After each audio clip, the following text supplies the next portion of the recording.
Hello, I'm Susan White, co-host of the JoyPowered Workspace. We know that looking for a job can be intimidating, and at times it can be depressing. What I want for you is to have a joy-powered search. So I'm going to share with you today 5 tactics that I think are very important to employ when you're looking for a job. The first one is concentrate on that resume. Make sure that it's simple, that it's crisp, and it tells your story. A couple of tips on that. First of all, make sure it's no more than 2 pages. Beyond that, people won't read it, right? The second is you want to make sure that it's applicant tracking friendly. And most employers today have some type of an ATS, applicant tracking system, and they're going to, when they receive your resume, go in and scrape the data. If you have graphs, if you have charts, if you have symbols, it's very well, it could confound the technology. So keep it simple, focus on the words that you use, make sure they're action verbs as you start out each of your bullets, and recognize that you don't want it to be a narrative, you want it to be a crisp, simple 2-page, really summary of what you've done and what you're good at. Second tip, I think it's very important that you be prepared to give a pitch as to why you are looking for a particular job, why you're the best candidate for a particular job, and you answer some of the questions that are behind the mind of a lot of the people you'll be speaking with, whether it's networking or actually interviewing. They're going to wonder who you are, why you're in the job market. So think about a 30-second pitch that you would like to be able to tell people. Even if you run into someone at the grocery store and they say what you're up to, you want to be able to share with them in under 30 seconds that you're looking for a job. Here's how I'd go about that pitch.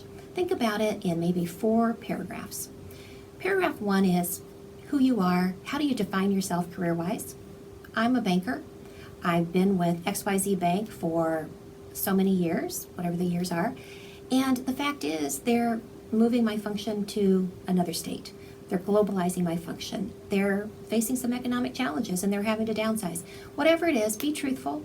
Don't be embarrassed about it. Don't make the person feel bad for you. Just be clear, because that's going to answer a question that they're wondering, and they may not be sure if they want to ask you that question yet or not. So let them know. Go right into paragraph 2 of your pitch, then, which is, here are the 3 things I am really good at. And pick out 3 things that you think really speak to who you are.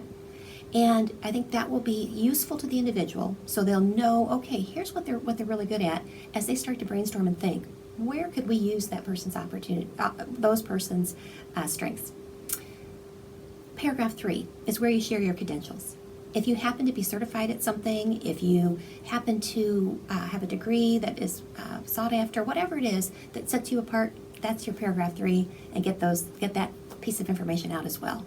Paragraph 4 is where you ask for it. You do the ask. And that may be, I'm now ready, I believe, to enter into the public sector, or now I'm really hoping to get a not-for-profit. Now I believe that all the things that I've been able to pull together in the last so many years, I think now what I want to do is bang. And that's where you do the ask. I think that's crisp. You can get it done in 30 seconds. Just practice it. All right, tactic number 3, use your network. A recent study said that over 70% of all jobs are found through networking. And it may not be that someone tells you, hey, there's a job over here you need to be in, but someone might. But the other possibility is you're already looking at a particular company or a firm or an industry, and you happen to know somebody who's in that industry who can put in a good word for you or introduce you to the right person.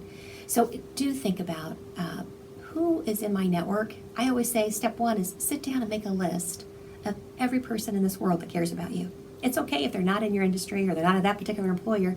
They could be in your book club, they could be in your bowling group, they could be your neighbor, your cousin, doesn't matter.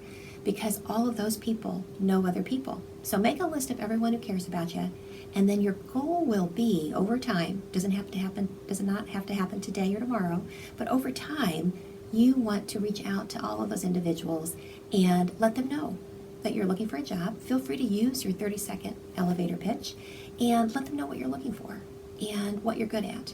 You'll be amazed how that can open doors for you. All right. Tactic number 4 is you really need to leverage LinkedIn. I'm telling you, if you're already on LinkedIn, that's great. Get out there and figure out, am I connected with everyone I know? Am I actively using it? Is my digital footprint deep on LinkedIn? If not, work on it. If you're not on it, this is the time to get on it. The fact is, recruiters, over 87% of recruiters say that they either find candidates on LinkedIn or they vet candidates that happen to be in their queue that have applied for their job.